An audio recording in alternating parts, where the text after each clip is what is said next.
Howdy hey from Arkansas. This is your roving reporter, Cutworm, giving a little short video about my trip lately. Last weekend I went to deliver a couple of my Crosleys that I'm not going to build to a feller in LaSalle or something or other in Illinois, way up north. And went up there with a 20-foot trailer and 2 Crosleys, and the whole back of my truck was squatted down with 4 or 5 engines and all sorts of heavy stuff. Never seen it squatted before, but it was pretty squatted. And I've even had a whole car in the back in the bed of my truck, and it didn't squat it much. But anyway, I wanted to get rid of all that stuff I could and make the guy happy and get rid of it, and so I make me some more room with other stuff. It's 60-something degrees there on the bozometer. And Shirley Jean are getting to know each other again. Been without her for, gosh, 4 or 5 days. And she's, I don't know if you can see her. I'll try and point this to her. Hi, Shirley Jean. Say hello, Shirley Jean. Hello, Shirley Jean. Okay. Anyway, it's good to see that Arkansas is still here for me. We're getting some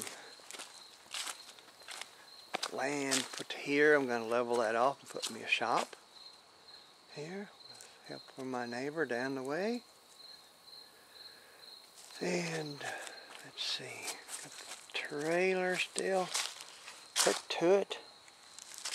Got to go deliver it today. Got out here last night and cleaned all the candy wrappers out of the truck and McDonald's and stuff wrappers out. But the trailer did great.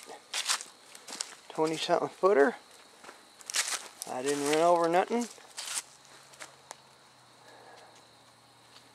And take it back to the owner. Get that done. And in the meantime, I'm starting to put the winders in the moist miner. And now with them Crosleys gone, I'll have a place to put the thing in the dry. And get rid of all this stuff here. And take the little dog with me. She hadn't been in the truck. She loves the truck.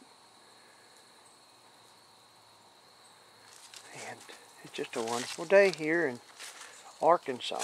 Darn glad to get back. There's cheap tires.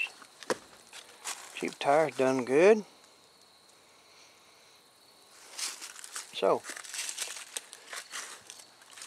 I guess we'll call it a video. Had fun up there. Nobody remembered very many things. Let me get this right. Pardon my hand.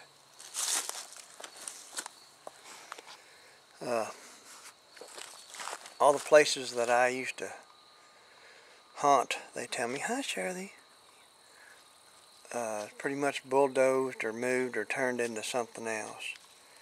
The hobby shop where I used to go get model stuff, and I used to fly model airplanes and build model cars and stuff. It's now a restaurant, and the place that I got run over with, the old 25-cent hamburger story, Mr. Quick's, it's now a Mexican restaurant. And the bowling alley is still there where me and my cousin Eugene streaked it. I wonder if I told this story or not. Anyway, this was back in the old days, and the streaking was everywhere. And I was so ashamed because I never got to streak nothing. I'm pretty modest though anyway. So me and my cousin Eugene parked my Torino at one end of this bowling alley. There's a long hallway in this bowling alley. And then the lanes went off to the side of it. So we parked, and there's doors on either end. There's like 48 lanes. It's huge.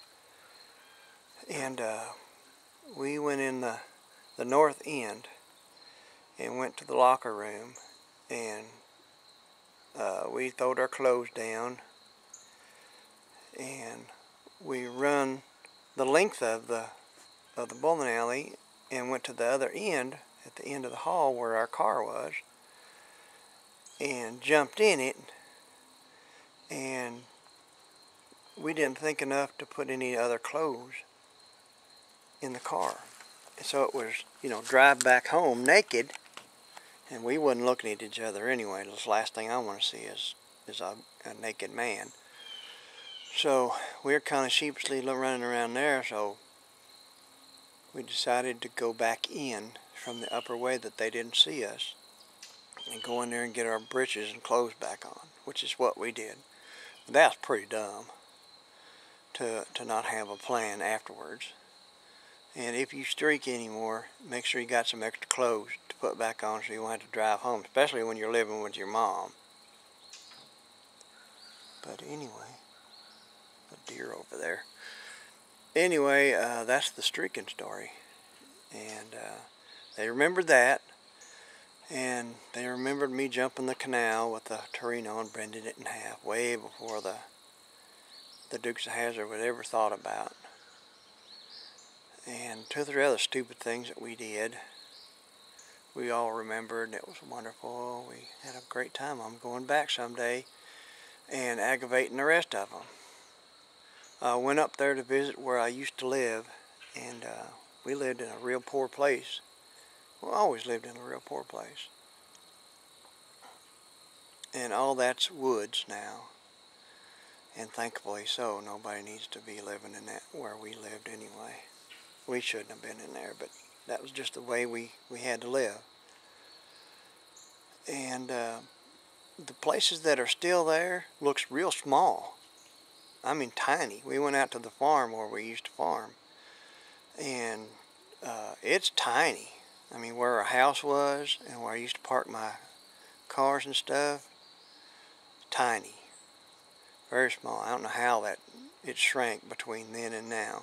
Of course, I hadn't been up there in 25 years, and most of these places was probably gone as soon as I left. So anyway, you can go back places, but it's never the same. So enjoy what you got when you have it, because when you turn your back on it, it goes away. I guess that's for everything. I don't know. Well, anyway, I love y'all. See, I'm back in Arkansas, back in the USA, America. Okay.